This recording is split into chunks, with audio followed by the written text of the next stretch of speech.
to talk Restomods. I Um, love Restomods. yeah, I absolutely love them. I love the idea of taking something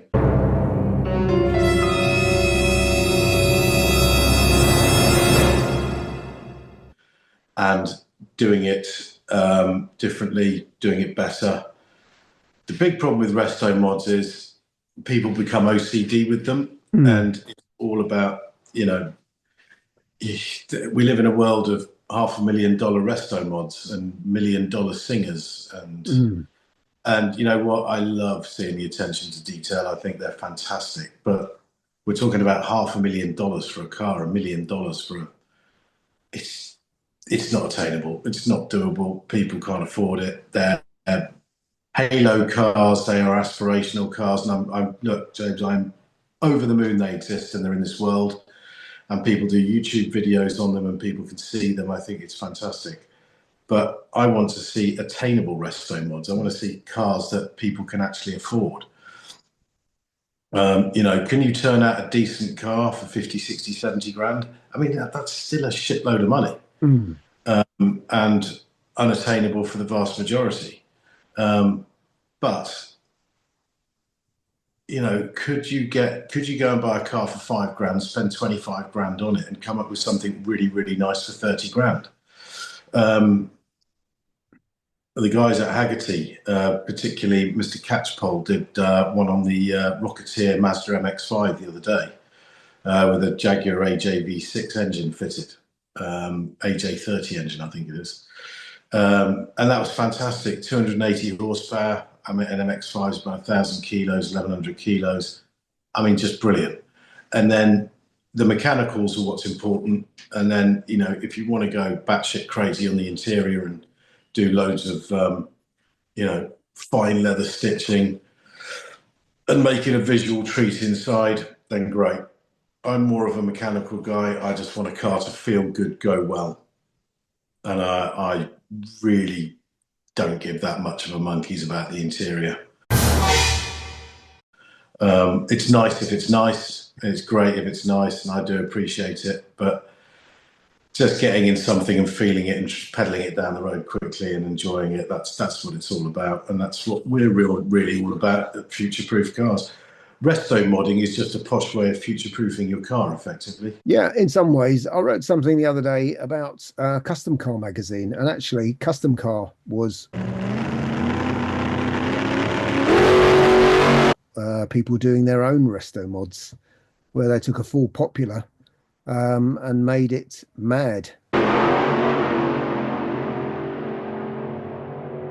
Really, so it was jacked up at the back and all that sort of stuff. But people were very creative. They did a lot of, most of them did the work themselves.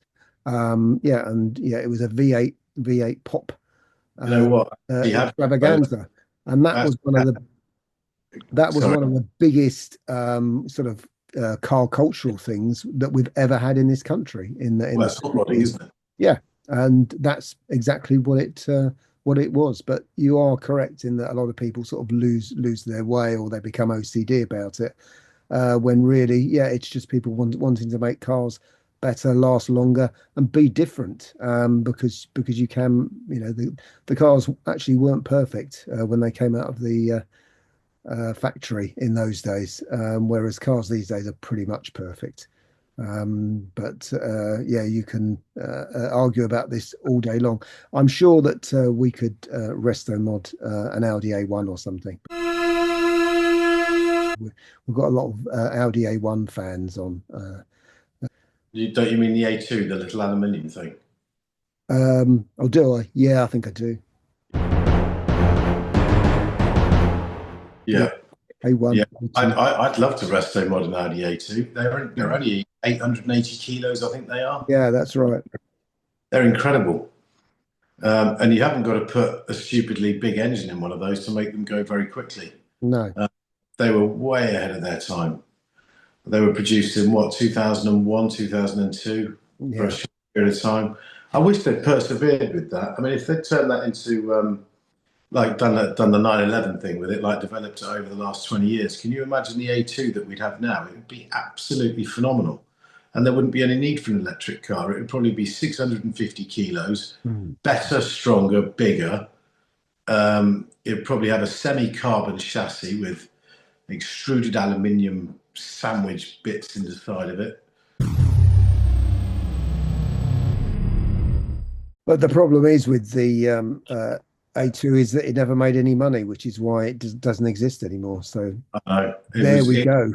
it was hideously expensive to make. Yeah. And it was probably one of those cars that they lost money on or broke even on. Mm. And at the end of the day, the bean counters scored a day to it. But Yeah. I think if they'd have persevered with that, it does have a cult following now, and quite rightly too. They're a great little car. There's a guy on Auto Trader, all the cars are taken outside the same garage, so he obviously does a roaring trade in buying and selling just A2s, buys them, knows exactly what he's doing, tarts them up and sells them. And you can get a really nice one for 4,000 quid, Mm. diesel or petrol, and they're just a brilliant car. If you're Yeah. doing the school run and you live outside of these ridiculous clean air zones, then I don't think there's much better than one of those, to be quite honest. No. It's like 70 miles to the gallon. Mm. Just amazing little car. Yeah. Maybe we should buy one, James. Yeah, I think we should. Yeah, we should buy two. So one, Yes. yeah, one for each foot. So there you go. Yeah. So back to the Restomods. I would love, I would love to, I would love to do Restomods. The big problem with Restomods is it's a labour rate. That's where the money goes. The money doesn't go on the engine or anything else. Engines, even a 700 horsepower crate engine, is less than $30,000. So it's never about the engine. It's all about the labour. And to get decent people, you've got to pay them decent money. And then to make money, you've got to jack the labour rate up. So, if your 1,000 hours go into a car at 100 quid an hour, there's your 100 grand. Mm. Yeah. And then they've got to make money on it, and they can only do so many a year. So all of a sudden, you've got a £200,000 car, Yeah.